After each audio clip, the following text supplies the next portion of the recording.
Welcome to another edition of FutureSox Live. My name is Ian Eskridge. I'm joined tonight by managing editor of FutureSox, James Fox. How you doing, James? Hey, Ian, how's it going, man? Going pretty well. So we have a lot of stuff to talk about this week, which is a pleasant change, huh? Yeah, that was quick. It was so full disclosure. Like waking up my kids from a nap, right? And I have a 1.5-year-old and a 3-year-old, and I get a text from our buddy Elijah Evans, and this is the first I'd seen of it. And he said a couple of expletives. Why did they trade Cristian Mena? And I'm like, oh, all right. Well, I need to open up my phone or whatever, like after I get my kids situated. And then it was not one but two trades. So, I saw the first one, and then I was like, wait, they didn't trade Mena. And then I saw the second tweet right away, and I was like, okay, now I get it a little bit. And then I had a dinner, so I just it was rough timing for me, but I'm not gonna complain too much about two transactions. Yeah, no, I woke up from a nap and I saw the news, so that was pretty funny. Yeah, I mean, there were so many transactions in the last week since we streamed last, since we talked last, so I'll just go ahead and drop this one out here first. Obviously inconsequential because Romy Gonzalez was, when he was DFA'd for John Brebbia getting picked up, Romy Gonzalez has been picked up by the Red Sox, so he is now gone. So we won't have Romy Gonzalez around here to kick around anymore. So I kind of think that that's it could possibly be a good pickup for them. Who knows? I guess we'll find out. If he can stay healthy, I feel like he can be semi-productive in a utility role. We'll see. Yeah, I mean, I think Romy Gonzalez is a big leaguer. I understand why, a lot of struggles here, fell out of favor quickly, I think, because of like the way he was hyped up last year. But I mean, watching that kid in the minors, I mean, he is a chiseled piece of rock, and that might like be a disservice done to him, right? Because maybe he's hurt a lot, and he's had some rough times, and it's a lot of strikeouts. But look, he can play literally everywhere. And he's got big time power, and look, he's gonna K a lot. He can't play that often. Like he's not a guy that should play that much, or he's gonna get exposed. But I think he could bounce around and find a spot somewhere. I think he's one of these guys where if he got DFA'd by Boston, he'd be picked up by, he'd be one of those DFA limbo guys, right? Like he'd go from team to team to team and then, hopefully settle in somewhere. But, one of the themes of this show early, like that you and I had talked about, was just, I feel like everybody had joked about all the like fungible space on the White Sox 40-man, like, oh, it shouldn't be that hard to make moves. Like all these guys are terrible type thing. And there was some truth to that, right? But we're getting to the point where, I mean, there's some guys that, I mean, anytime a guy's added, you're going to have to DFA somebody. And a lot of these guys are useful pieces, and some of them are on the 40-man because of their prospects and whatever. So, if they make too many more moves, it's going to be interesting to see like which direction they go with who to like remove from the roster, basically. Yeah, and we'll get to one of those guys that you and I had counted out later as a guy that we could just launch in Alex Spees. And we've got some video coming for you guys later on in the stream as we get into these deals here. But, it's going to be really hard for, when it comes decision time for who they're going to get rid of. Now, personally, my feelings were that Gavin Sheets probably should have been launched before Romy Gonzalez, just simply because even if you discount Romy's bat out of the equation because he did have an absurd strikeout rate around 30%, which I understand why people thought that was a big deal. But the thing is that defensively, he can play almost anywhere except for, he even has a 0 ERA in the major leagues now. But he can't play catcher, obviously. But, and he's actually a plus defensively pretty much anywhere you put him, as opposed to Gavin Sheets. He's left-handed, but he's not truly – yeah, he's truly not a power bat. He's more a bat-to-ball guy, and he plays first base okay, but then they stick him in right field, which is absurd, and we've beat that. Yeah, so – I mean, I heard you guys on the big league version of this podcast last week kind of talk about Gavin Sheets a little bit. And look, I interviewed Gavin Sheets years ago. I don't know if you know this. Like, I was the first one that he told about his move to the outfield, and I wrote a piece for FutureSox. And it like was not planned. I just had like some questions for him in 2020 when he wasn't at the alt site that I was covering, and he kind of like let that out. And me and Mike were like, well, geez, now I should like write this because I'm the only one that has it, right? And look, I applaud him for it, but there's no way that this general manager is going to play him in the outfield. And I've been telling people that for weeks. We haven't got into these players yet, but I think it's well established now. Some of the moves the Sox just made, I mean, they just like Gavin Sheets proof this roster, I feel like. I mean, he just, it's really hard, Ian, because like even if he's on the roster, who are you going to sit for Gavin Sheets to play, right? Because he's not going to play against lefties, right? So if there's a righty on the mound, you'd have to play him over Andrew Vaughn or Eloy Jimenez. And why would you do that? So I don't really see a spot for him. I don't know how they'll nicely do it if it's just a cutthroat DFA and somebody else gives him a shot, or if they keep him all the way through spring training. Because I think he might have one option. If he does, then it's easy. He's just the first baseman in Charlotte, hitting nukes at that place. But which might be the best outcome, honestly. But I don't know. I don't know if you can keep him on the roster that long.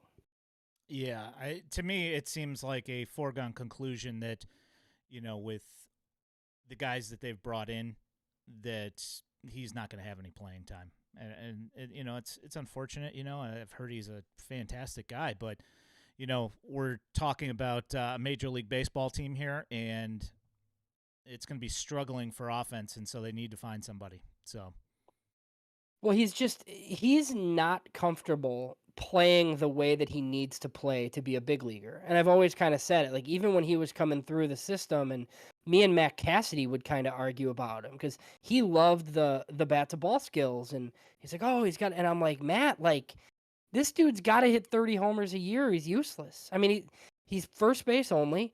And if I'm fine with a 25% strikeout rate if you're walking enough and you're going to hit, 25 to 35 bombs from the left side. It's fine, but Gavin Sheets is not really fine playing like that. And I feel like he's been caught in between because of it. And I mean, what did he have? He had like a 61 WRC plus last year. I mean, this isn't, it's just not, enough, obviously. Yeah, I think Romy had a 63 WRC plus.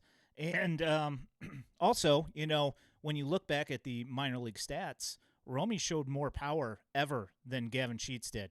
The only time Gavin Sheets really showed any significant power was his junior year at Wake Forest.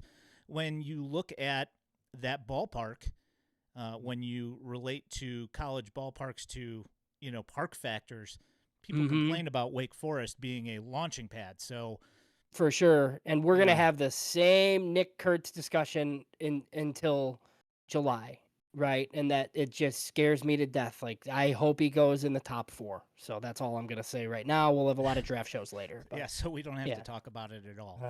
That Yeah. would be ideal. So first meltdown of the week went when Kevin Pillar was signed by the White Sox to a minor league deal. And, some people didn't see right away that it was a minor league deal, but it is a minor league deal.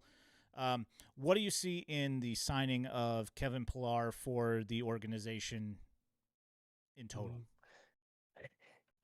Well, I mean, I think it makes more sense now after Saturday, right? I mean, when you see the guys they picked up, I think in Dominic Fletcher, like everybody will get to him, but like if that's Pillar as your fourth outfielder playing sometimes against lefties, like I don't hate it. He's not terrible.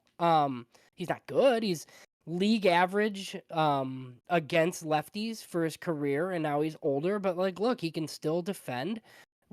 We've talked about the Getz plan here, and that doesn't mean that Chris Getz doesn't understand that they need power hitters but this year they are going to defend.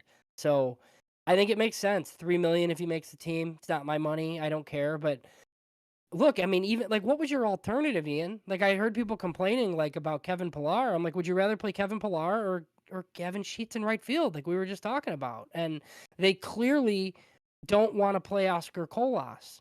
So yeah, I'm fine with this. I like the group of veteran outfielders in the NRI pile, and some of those guys will be in Charlotte and some will be released.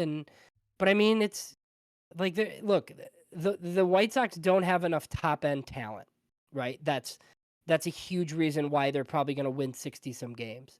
But like the depth actually isn't that bad for once. Like I like some of the NRIs and some of the like what they've done to like the back of the 40 man. Like this is kind of some of the stuff I've been clamoring for years. Yeah, I mean, it only took 6-7 years to finally start stockpiling some guys at AAA, and even last year, they had Piscotty there, they had Victor Reyes there. I mean, they had some guys in AAA, but the thing was is that we didn't have a right fielder in Chicago, yet those guys sat down there in AAA. So hopefully now we'll see. Obviously, I don't want to see Brett Phillips out there. That is the equivalent to your stereotypical Brewers middle infielder of all glove and no bat. And that's essentially what he is. And I don't, nobody wants to see that. So we'll see what happens in right field. It should be interesting going into spring. Who's the other who's the former Cub that they signed that was decent for like half of a season? I could look too. I should know his name right now off the top of my head. But like they have him, they have Brett Phillips, they have Pilar. They brought back Mark Payton, who look, I think will be very popular in the Queen City. So I think I think Kevin Pilar has a pretty good chance to make the White Sox club. But, we'll see what else they do. And, I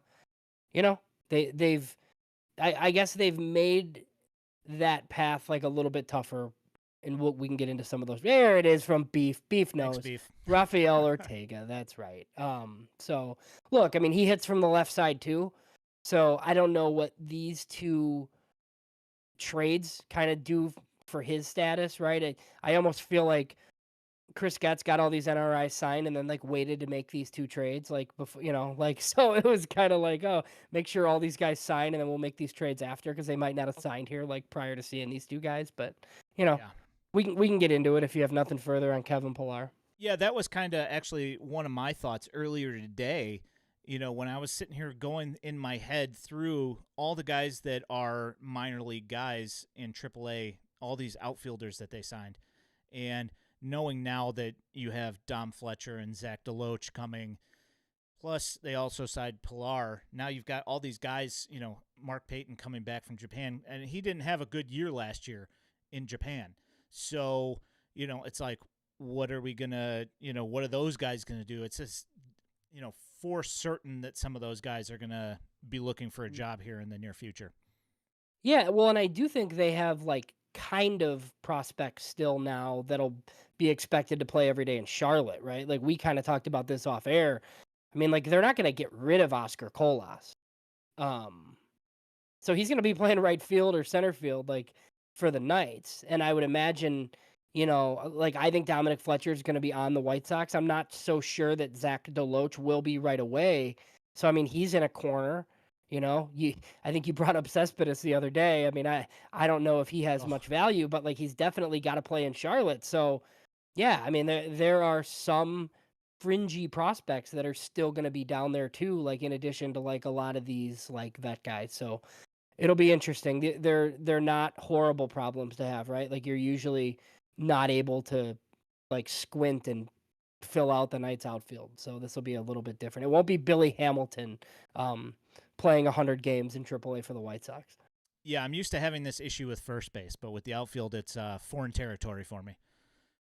So I want to get this out of the way now. We've got a question from Chi-Town on YouTube. Says, do you guys still anticipate a Dylan Cease trade, or has Getz set the bar out of reach?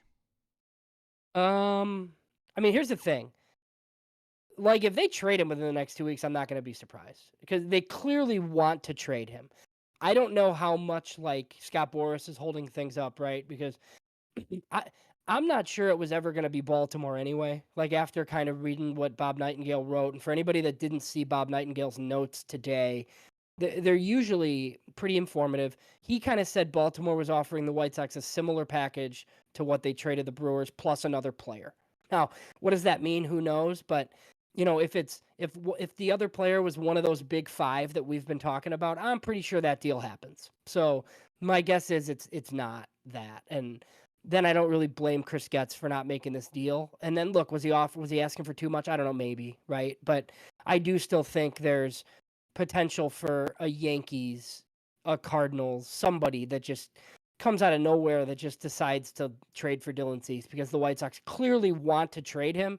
I just don't think they're afraid to have him start opening day and keep him till the deadline, because they feel like they can get at the deadline what they've been offered right now. And then we'll all just have to hold on to our butts and hope that nothing bad happens.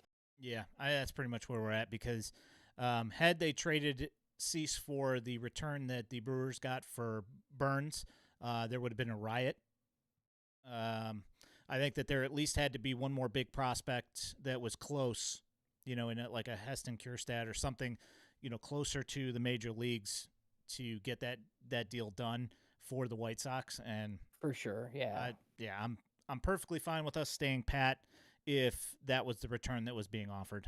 Well, because they have other guys that I like Dylan Beavers or even like Enrique Bradfield or whatever. Like, you add one of those guys to that package, like it's not terrible, but that's just not enough of one high end guy, especially when like the top ranked guy is Joey Ortiz. I've had a lot of Orioles fans and bloggers like follow me like the last 8 to 10 weeks on Twitter, and I think most of those guys are pretty reasonable, but they just Joey Ortiz is pretty valuable, but I had no real interest in him as part of like a White Sox package, just because of I just feel like you should be able to find middle infielders that do that. And he's 25, and look, I'm sure he'll start for the Brewers and he'll be fine, and he'll put up 3 WAR seasons because of defense, but I just kind of wanted a little bit more than that in a Dylan Cease trade.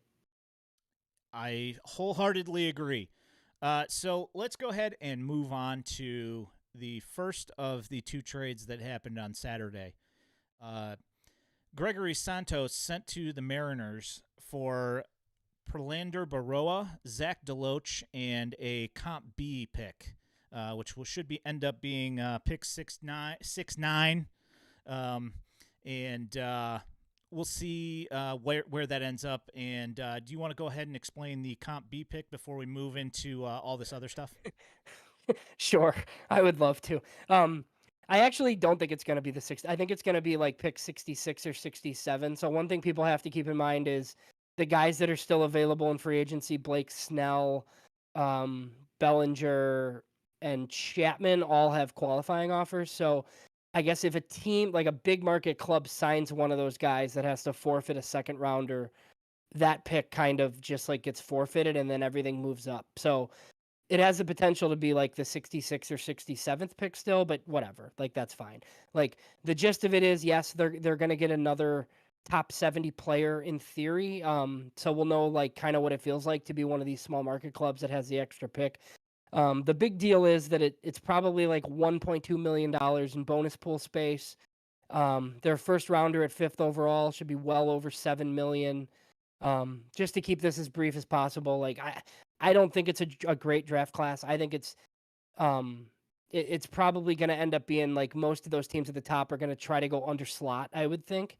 So it just opens up possibilities for you with the 43rd pick or the 69th pick to land a $3 or $4 million player, which is like a top 20 to 25 player in the draft class. So you should be able to get multiple guys. It's pretty valuable.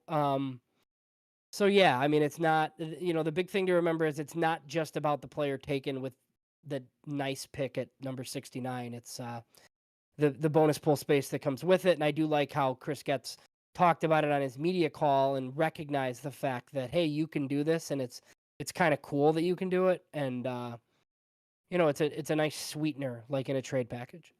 Yeah, agreed. So Gregory Santos shipped out. There is a lot of outrage about the amount of control that he had and the return on the package from the Mariners. How do you feel about the value amount that they got back for Santos? So I think when I first saw it, like, look, I'm a geek, right? So like I was excited about the draft pick right away. And then I didn't know much about Prelander Berroa, but I just assumed that he was a pretty big time pitching prospect because like the return seemed a little light, I guess, for 5 years of Gregory Santos essentially, and then Zach DeLoach, who like I had known of out of Texas A&M, but look, I didn't follow him in the PCL. I didn't know, like the power surge that had occurred and what he'd kind of turned into, right? So I think it's an okay deal. I don't think there's like a bunch more out there for Gregory Santos, or I think they would have pulled the trigger on it. Like I love how people kind of like, oh, they should have got more. Well, I mean, they clearly didn't have more offered, and this was enough for them. Hat tip to Chirizi. I know Beef Loaf is listening. His tweet's the first one I saw that referenced Brian Bannister. Literally traded this dude in Boston, in San Francisco, and now in Chicago. So apparently, it's not just Keenan Middleton who took offense to Gregory Santos sleeping in the bullpen during baseball games. So I don't know. I don't know what it is, but they felt that he was expendable for whatever reason. And look, I'm always a fan of trading relievers. Trade them early because they're so volatile, as Chris Getz also noted on the conference call. Like I agree with that, and so I'm good with it. I mean, we'll get into Berroa. I think there's a non-zero chance that Prelander Berroa is like as good as Gregory Santos at some point pretty soon, right? And then you add the outfielder and the draft pick to it. So look, if people don't think it's enough, I totally understand the criticism. But I think it's probably fine ultimately. Yeah. For those of you who are not watching us on the stream and are watching in podcast form, you can go back and watch this on this stream on YouTube. Right currently, there is video of Prelander Berroa on the screen, and it's showing essentially like what his stuff is, and he's mostly a slider and fastball guy. He does have a changeup, which does have some movement on it, and I think that will be one thing that they will be working on trying to improve on. He did make his major league debut this July, I believe, with the Mariners, and he did strike out. I think if I remember correct, yeah, it was Bo Bichette. He struck out. He did allow a run on a pass ball, but to be fair, I put that pass ball on Tom Murphy because he did an absolutely terrible job of going down to get it, which it will come up here in a minute here. He was signed originally as an international free agent by the Twins, and then he was shipped to the Giants, which is where we get our Brian Bannister connection. And it's been a theme here is that a lot of these guys that are getting picked up are Brian Bannister guys. I would say that probably the first thing that they're going to be working on him with is working on his mechanics to keep them consistent and repeatable. Other than that, do you have any thoughts on what you've seen out of the video and reviews of him from other places? Well, so I think it's interesting that he really broke out as a starter like in Seattle. Okay. So they made some changes to him and he really popped there. So he started in 2022 and he was really good even with like no third pitch. Like it's a pretty bad changeup. And then they moved him to relief this year and he was like even better. So he's got a plus fastball and a plus slider, which you've kind of talked about. I think there was some speculation yesterday I saw from some Seattle bloggers that maybe the White Sox would convert him back to the rotation. Chris Getz said, they see him as a reliever, similar track record to Santos, upper 90s, upper 90s, touches 100. So look, they think he's a reliever, a potential high leverage one, and probably soon. So that's what this is. I mean, two pitch reliever. The biggest thing with him is just like command and control. He throws really hard, but it's a lot of walks. The numbers are pretty eye popping though. It's 101 strikeouts in like 60 some innings, which I mean is absurd. But you can't walk people. So we'll see what they're able to do with him. I don't know that he necessarily starts with the White Sox, but I think we definitely see him at some point and probably pretty quickly. Yeah, I don't think that you have the movement that he's got on his slider which is more of a downward movement as opposed to the plane that a lot of people have gotten used to seeing, which is the down and away, running glove side for these guys. It's more, it looks kind of almost like a sinker. But yeah, I don't think that with for a 5'11" guy, the amount of torque that this guy generates to be able to hit 102 miles an hour is, pretty insane. But like you did mention, and as you can see here on the video, part of the issue with him is that just the consistency with it, and he walks way too many guys. So that's obviously an issue. So the other player picked up in that deal, Zach DeLoach. He is a 6 foot, 200-pound outfielder. Played mostly right field for the Rainiers of the PCL, and in 2023 he slashed 286, 387, 481. I believe, if I remember correctly, he was 11th in OPS in the PCL, which is a pretty big deal considering some of the prospects that are there right now. Just go ahead and bring up the video on him and show him squib one for an infield hit here real quick. But how do you see him fitting into the White Sox organization? You see him starting in AAA this year? Yeah, I think probably. But I mean, look, I think, like with Benintendi kind of locked in left field, I think so. I think he's in Charlotte and he should mash there too. I mean, it's like I had a lot of people tell me that it's Pacific Coast League success, right? So you always have to kind of be careful with it. I remember, when the White Sox traded for Matt Davidson and it was like, oh my God, look at this guy's numbers. And then he just kind of flopped or whatever, because like everybody hits in the PCL. But I mean, like there are a lot of good prospects there because there's good farm systems that play there. And look, I don't really think Truist Field or like in Charlotte, I don't think it's much different. I mean, we have to kind of couch Charlotte numbers too. It's very similar because the places are launching pads. So, one thing I'll say about DeLoach, it's too many strikeouts for him too.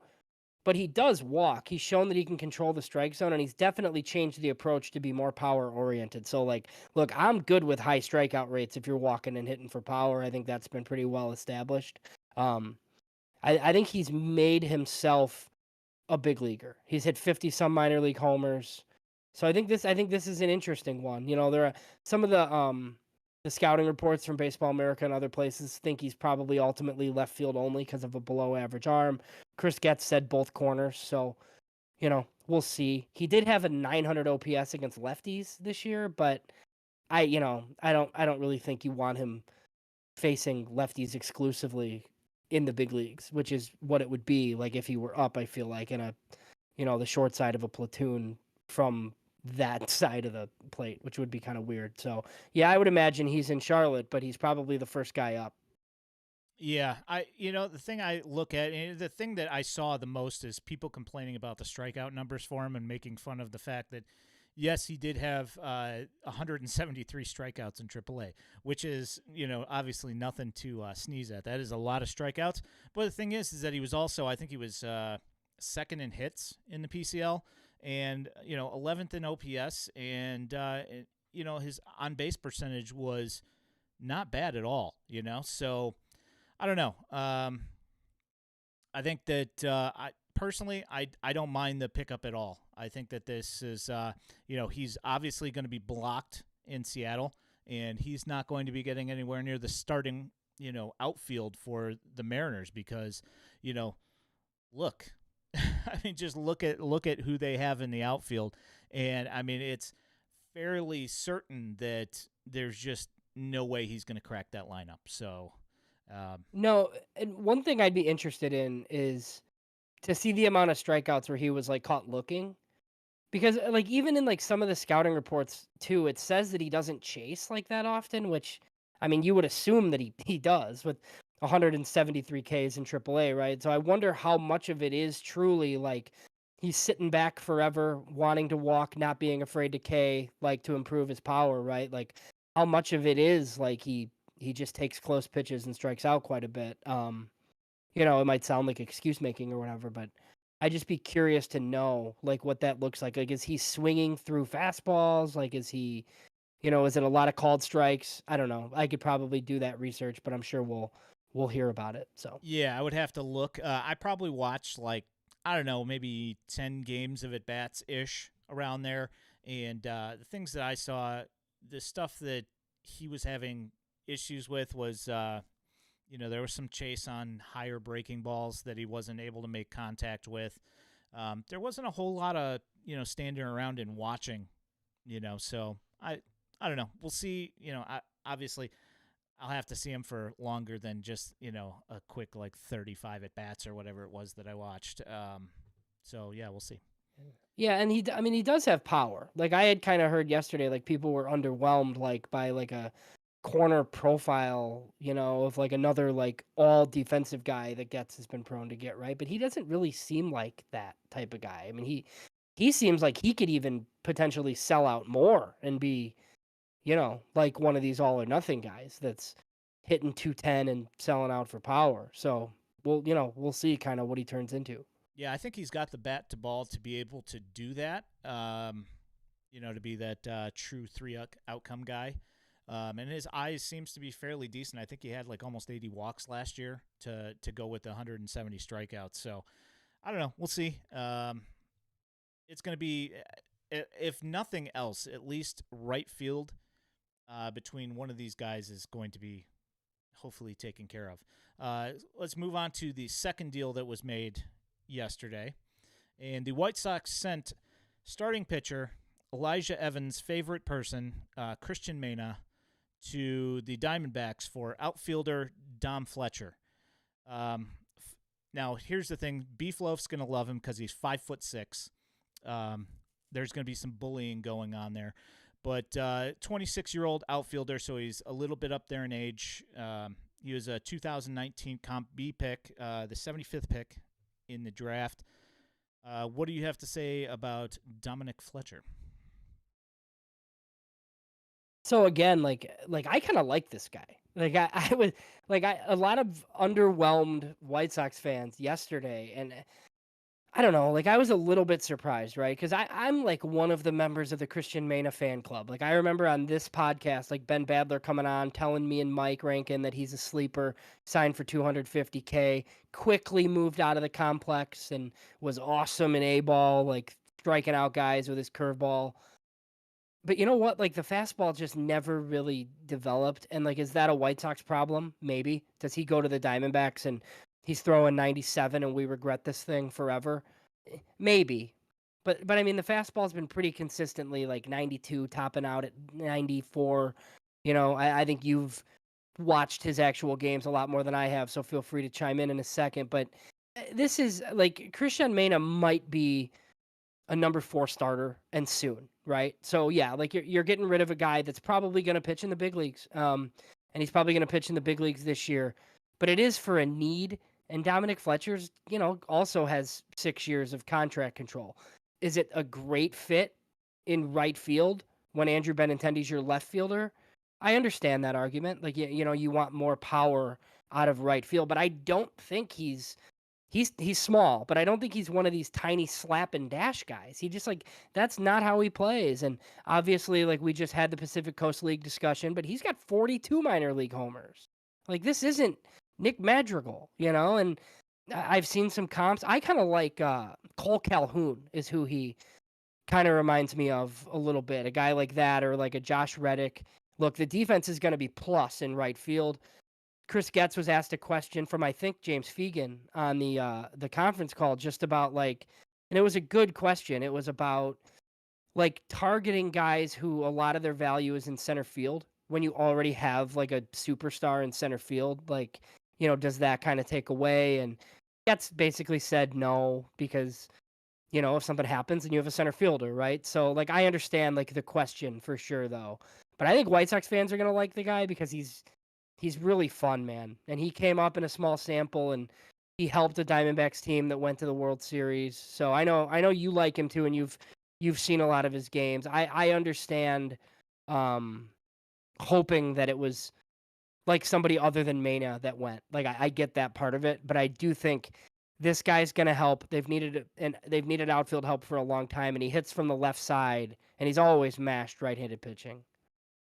Yeah, I had mentioned yesterday that I watched him when he was with the Cougars here, in Geneva, right down the street from my house.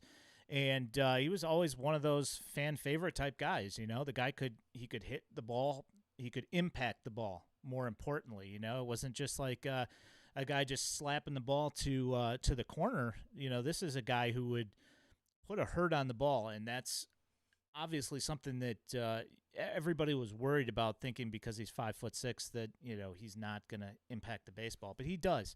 And I've also seen a bunch of criticism of him having like a noodle arm, and that's not true. That's also not true. Guy's a plus outfielder. He goes and gets the ball. He can play center. He can play right. He can play left. He can play anywhere out in the outfield, and he's a plus defender. Also, the Josh Barfield connection. He's going to be a plus personality guy for the clubhouse. I mean, say what you want about that, but they're trying to reestablish the culture here with the White Sox, and it seems like that's basically what they've been picking up, and that might be the entire reason that Santos was gone. So I mean, I like the deal personally. I'm sad to see Cristian Mena go. I really enjoyed watching him pitch, but the thing that I ran into was, like you said, the fastball is an issue, especially as he starts getting up into higher levels, where guys have no problem catching up with 92, 93 up in the zone. That's a problem. And the curveball's fantastic, yeah, but if the changeup doesn't come along a lot, it's going to be even more of an issue as he moves up into AAA and into major leagues. So what do you think about this then from the Diamondbacks end? Like I know that, look, they have a loaded outfield with like a lot of similar type guys, right? But why? Like, do you think this makes sense for them? Like, can they not do somebody, I guess, that's more of a sure thing than Cristian Mena? I guess, like, I'm a little bit surprised that this was the return, unless they really like him and, we're just kind of wrong and he's going to help them quite a bit. I wonder how long they haggled over this one, or if this was like an easy decision. Bannister kind of decided he likes some of the other similar guys better, or if this was a tough one for them. I don't really know. It's been kind of tough for me to figure out. Yeah, see, I think kind of the thing here is that they like Dom Fletcher, they like Cristian Mena, and the White Sox like Dom Fletcher and also like Cristian Mena. And I think it was just kind of one of those things where they're like, the White Sox know that they've got, I know that he's younger and he has ascended up to AAA fairly quickly. The thing that I wonder, though, is do they feel that Cristian Mena moved up to AAA just simply because there wasn't anybody standing in his way to keep him from coming up? Do they feel like he earned it? Do they feel like he is, if he's in AAA this year, is he going to be a guy that they're going to want to bring up to the major leagues this season if they need, is he next up? And I would have to say, having watched him, I don't think that he's ready for that yet. I think he needs some more time to marinate in the minor leagues, and I think that the Diamondbacks can give him that. Yeah, and I wonder if not that they sold high, right? Because I think he's going to pitch in the big leagues, but I do not think Charlotte was going to be kind to him. And I think there's other guys that are similar too, that do you like want to get out in front of this thing, right? I think like if Jake Eater's stuff is back, right? Like I think he'll be fine there. I think Nick Nastrini will be fine there. Jonathan Cannon's a guy that I worry about there. Like Jonathan Cannon's a guy who, if he's pretty good for the Barons, like I'd consider like hiking him to the big leagues and not even throwing very much in Charlotte, So I wonder if part of this calculus, and Getz mentioned a little bit how, and he didn't want to say that they built a surplus because, look, it's not like they have aces sitting around, right? But I do think they have a lot of back-end starting pitching prospect depth where they like a lot of guys, and you got to give to get. And, they found Cristian Mena expendable, and maybe it's because they think Nick Nastrini and Jake Eater and Jonathan Cannon and, the guys behind them are going to help them a little bit more or a little bit quicker. And they just, they felt like this was good. or it really stings and they just, they wanted Dominic Fletcher really bad. I think we'll find out because I do think both of these players are going to be in the big leagues probably by midseason. Yeah, I think the important thing for them was after, going back to that Cease trade, the thing that I wonder is that when that trade was made for Burns, if they felt that they weren't going to get the outfielder that they wanted from the Orioles, that they just decided to move on and make these trades and try and at least bolster the outfield a little bit, even if it's not the kind of, ceiling talent that they're looking for. Yeah, and that's, I mean, bringing me back to that, like we talked about Cease a little bit earlier. I feel like if a Cease trade happens now, it's going to be pitching heavy. And I wasn't sure that it was going to be if it was earlier in the offseason. Maybe it's like a close to the majors pitcher and prospects, right? But I'm not as sure that it'll be like a close to the big leagues guy. Because I was thinking, if it was Baltimore, I thought that's where your right fielder was coming from. But now they might make a different type of deal. I don't know. It's kind of interesting. And at the deadline, like if it were at the deadline, you just take as much talent as you can get, right? Like wherever. So, but I do think it opens up the Yankees potentially because they have pitching to offer. They do have a couple of guys in their in their top 10 that I do like that are pitchers. And I mean, ultimately, personally, I would like to, I know there's no shot that they do this, that, Dominguez, there's no way they're going to get rid of that guy. But the thing is that, he's hit or miss too. You can see him sometimes where he looks good, and you can see him other times for, the same stretch where he could just kind of disappear. And, yeah. But at least at least the Martian would be interesting. So I wanted to move past these deals here. I think we've exhausted about what we've got on those so far, and I wanted to move along to a couple of the guys that we haven't really. One got signed this past week, and the other one is the guy who we talked about earlier, which was Alex Spees. So I'm going to go ahead and move us back to the video here, and bring up some 110 video here. And obviously, if you look, it is pouring rain out there, so obviously not the best conditions. But I just pulled something really quick just so we could talk about him. We saw him with the Mariners last year. That's who we poached him from. 6'1", 26-year-old international free agent in 2016. He was traded to the Yankees, brought back to the Mariners a little bit later.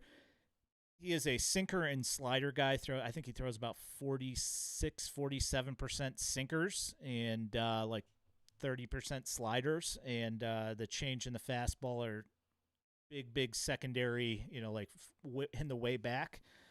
The one thing about him is, I haven't seen anywhere in the minors, and he made it all the way up to, Major League Baseball with the Mariners. And I have not seen anything out of 110 that makes me think this was a guy that they should grab. But seeing that they're dealing guys out of the bullpen, I'm assuming that that's probably why they picked him up. Any ideas? I mean, I think probably the sinker, the fact that he's a sinker-type pitcher, and they just got rid of Declan Cronin, and he was another sinker guy, so they probably want to get that pitch profile back into the bullpen, but that's about all I can see out of it. Yeah, and you just add him to the pile of guys. I mean, I feel like we talked about their non-roster invites, and they haven't been announced yet. I think they've kind of trickled out, like individually. They have quite a few bullpen arms on there, and some of those guys are going to be on this baseball team. I don't know that 110 necessarily will be, but I mean, we'll see, right? It's always like a battle in spring training, and worst case scenario, he's going to be in Charlotte, and it probably is a worst case scenario for him because that place is brutal. But at least he's a sinker baller. Yeah. That's true. Hopefully you can get some ground balls out of that, but again, we'll see. So moving along, so the guy that we had ready to cut off for dead off the 40-man roster, Alex Spees. Now, I've gone back. He was like just a kind of like, oh, where'd this guy come from for me months ago, and I just went and looked through, Mhm. like what his deal is, and he's Yeah. fairly interesting. Yeah, he Um, he throws absolute fire, and I had no idea. yeah, 102 miles an hour. I'm gonna show some video here. Um, in this game here, in his major league debut for the Rangers last year, I believe he hit 100 during that game. This particular initial one that I'm showing here is the is it the Rough Riders against the Rainiers? I think that's what it is. And it's Alex Spees. And the funny thing here is the way that I found this was Zach DeLoach is on the Rainiers. And so I was like, oh, that's Alex Spees throwing to Zach DeLoach. And Spees does end up winning that battle, gets DeLoach to pop to left field. But so he was a second-round pick by the Rangers in 2016. He ended up having Tommy John in 2018. And so he was out for like the back half of 2018 and then spent all of 2019 rehabbing. And then he lost all of 2020 with the lockdown and the baseball season going away. And so he came back in 21, and then he decided to take 2022 off and just disappeared. He comes back in 2023 and adds a cutter, and now he looks pretty stinking good, especially with that velocity. I mean, he has elite velo. He's 6'3", and 26 years old, I think. So, this is something to watch out for, especially with people worried about Gregory Santos disappearing. It looks like we might have, between him and Prelander Berroa, we might have two guys that might be able to take over at least somewhat in that type of role. I'm not saying that they're going to get 100th percentile, barrel rates, but there might be somebody that is at least worth putting out on the mound. Yeah, no, for sure. So, I mean, look, he was a second round pick out of high school, right? I believe. Yep. So I'm sure, there was like starter upside at one point, but now it's pretty much just throwing fire out of the bullpen. And look, he's going to get an opportunity with this White Sox team. Obviously, this is a guy that I'd keep an eye on, just as far as like an opening day bullpen spot, because when your stuff is this good, you have a chance. I will say, I don't know if Beef Loaf is still listening. I hope that he's good enough that next year in the 108 mock trades, they have Brian Bannister trading this guy for 3 prospects next offseason. Like, so that would be a wonderful path for Alex Spees. This was kind of quiet. Do you have the claim date on this? It just seems like Texas is so good. They kind of ran out of 40-man space and let him go. I feel like it was early. It was like November when, or maybe even earlier than that. So, Yeah, and the I White think Sox yeah. quietly put a claim in, and he was on the 40. Yeah, I want to say that it was in September or October. Okay, yeah, so even earlier. I think it was. Beefus says he's still listeing. Yeah. So Okay, the thing here is this is his major league debut, and as you just saw right there, I'll go ahead and rewind that right quick. The first batter that he faced in his pro debut was Wander Franco. Struck him out. Struck out Yandy Diaz, and then you've got this pitch coming up here. The next pitch, I believe, against Randy Arozarena, where he just fools him so bad that he throws his bat down the third base line. There is clearly something here with him, and the fact that he got brought up says that there is something to look into.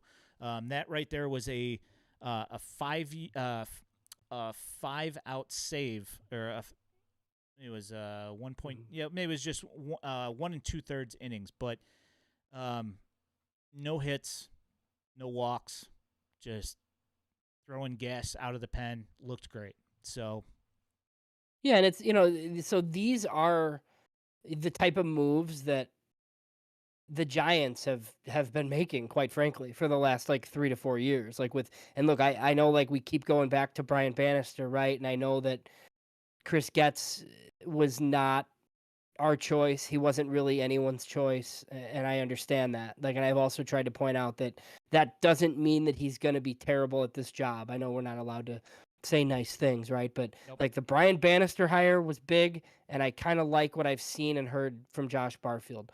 Other than that, I don't really know. But, those are two guys from outside the org that I trust that are in the general manager's ear. So, the pitching decisions have been interesting, and I think it's just something to monitor going forward. I don't think anything happens without that guy's approval at this point. Yeah. I mean, I wanted to get into this just briefly here before we call it a night. The amount of roster churn that has happened in such a short time. I think we were talking about this yesterday. Something like 18 spots on the 40-man have been turned over. This gives me optimism that at least something different is being done than what was being done. I don't know whether it's going to be successful, but I'm definitely here to see that there is some changes. How do you feel about the current roster? The same. I mean, like look, like it's not a good baseball team, but I think we've said for years, like guys, they never churned out the bottom of the 40-man roster, like ever. And it was even like a criticism of mine, like during the rebuild, like they were supposedly rebuilding and they're not even taking chances on anybody. It was just, their same bad minor league guys that they just played. And look, it wasn't the end of the world. Like they were losing on purpose, but like you'd still kind of like to find some guys. And this is what you should be doing. You think a guy's interesting? Claim him. Great. And then if ultimately you have to DFA him later because you like somebody better, fine. But you should be doing this stuff all the time. Now, we're getting to the point where Lenin Sosa, Jose Rodriguez, guys that people have heard of that we kind of like a little bit. Like, I mean, they're on the 40 bubble here pretty soon because there's some guys that, you're just not going to be willing to get rid of. But look, I don't think this is going to stop anytime soon. If you look ahead to next year, like depending on what happens with some of the veterans, Yohan Moncada, Eloy Jimenez, the team could look even more different than this. I mean, you could be up to 25 or 30 new names just pretty quickly with like a $40 million committed, I think, next year. Without any additional moves. So Chris Getz said that he didn't like the team very much. I think he was being honest. I don't think his owner's letting him spend very much money, and we'll talk more on the podcast just about his strategy to fix the defense because it's probably the cheapest thing to fix, right? But I think there's been a lot of positives so far, even if it doesn't end in like a great big league season. Yeah. It's kind of like Major League where, they can go into any restaurant with their American Express card and nobody realizes who they are, and I think it's going to be like that for, at least for the foreseeable future, minus a couple of the bigger guys. But that's even like their biggest free agent signing in franchise history. Could walk the streets of Chicago and nobody would have any idea. Yeah, like especially seeing you saw Andrew. For sure. When you saw him like at the Boys and Girls Club or whatever, and he's just like this tiny person, you're like, oh my goodness, like it's I don't think many people could pick Andrew Benintendi out like if they saw him like walking down Lake Michigan. Or, he could walk down the concourse Michigan Avenue during the game, and nobody would have any idea who he was with his jersey on. Like, yeah. Oh, that guy kind of looks like him. Anywho, so you got anything else for this week? Are you good? No, I think we pretty much covered it. Well, like, what do you think of? I guess I do have one more thing. Robert Murray. I don't know if he's doing the agent a favor. Dominic Smith. Did you see that? White Sox are one of the. Does that make any sense? Not to me. Is that a minor league deal? Like, you know who doesn't want to see Dominic Smith on this team? Gavin Sheets. Gavin Sheets. Yeah. Yeah, he does not want that to happen. So. Yeah, no. The first time I saw that, I was like, okay, but why? Like, I just don't understand. Yeah. I mean, it's like, haven't we had this same guy on the roster for the last 6 years and tried to get rid of most of them? and it just Well, at doesn't least he make hits. At sense. least he hits left-handed, right? But that's the only thing. So yeah. But look, if it's a minor league deal, I don't think there's any bad minor league deals. But yeah, like a big league deal wouldn't really make any sense. So Yeah, NRI, sure, perfect. Like that works out. And if he ends up making Gavin Sheets look terrible, great. But I mean, realistically, they are the exact same player, except for maybe Dom Smith maybe has a little bit more power. At this point in his career, like 5 years earlier, sure. But yeah, now, I don't really see any difference, pretty much whatsoever. Both of them are not great defenders. Both of them are bad in the outfield. Both of them are left-handed, and both of them are going to probably end up hitting like 230. yeah. So So what you're saying is they're definitely going to sign him. probably, I at least, they said that they were going to make people work for their roster spots. So maybe that is, even if the guy coming in looks like the exact same player, just to have like some movement there, and if they can gain a little bit of expertise, a little bit of experience, a decent clubhouse guy, if he is one. I have no idea. I don't know anything about Dom Smith other than looking at his baseball card and Baseball Savant. So yeah. Yeah, And obviously, look, like we're running a little bit long, but it's our show, and I don't really care. Just, I guess, one more thing before we go, like that. There's been a lot of reports just about how the floodgates are probably going to open this week a little bit with some of these position players and just some of the guys that aren't signed. I don't think that includes the Boris people, but all your other guys, your Jorge Solers and Tim Andersons, and look, when you look at the free agent list, like there's a lot of useful players that are still available. So I do think we see a lot of action this week. Does anything else really make sense to you for the Whites? Do they need to add somewhere? Is it you just sit back and see if something comes to you? I don't even know what the spot would be. Maybe infield pushing Nicky Lopez to the bench, but other than that, I don't really know what makes sense other than more pitching maybe. But that seems to be kind of set right now too. Yeah, I mean, that's the thing, is that they've been slowly picking people up this entire time, and it hasn't been anything that's been really anything to write home about. It's been a bunch of guys that are making like very, very small contractual amounts of money, or minor league deals, and you can cut them loose. I don't know. It was like when things kind of started up with that whole Aaron Bummer trade right off the bat. It was like it started filling up some of the needs that this team has had for a long time. The unfortunate thing is that all the guys that were supposed to be ahead of them in the pecking order are gone or not any good. So that that kind of yes, they need a lot, but are they going to go out and spend any money on any of these guys? Or do they feel like any of them are worthy of spending a lot of money on? I don't know. And short of the Boris clients, is there somebody out there that's really going to improve the team a whole lot? I mean, I guess Jorge Soler sort of would, but the thing is that if you can't get rid of Eloy, Right. you've got two Eloys, because neither one of them can play the outfield fairly well. Yeah. And one of them has hit 40 home runs, I guess, which is Yes. something that the other guy is not. But I mean, if you can't get rid of Eloy, you got to wait until the end of the year, unless you feel like keeping Jorge Soler for a longer period of time is worth it, which I just don't.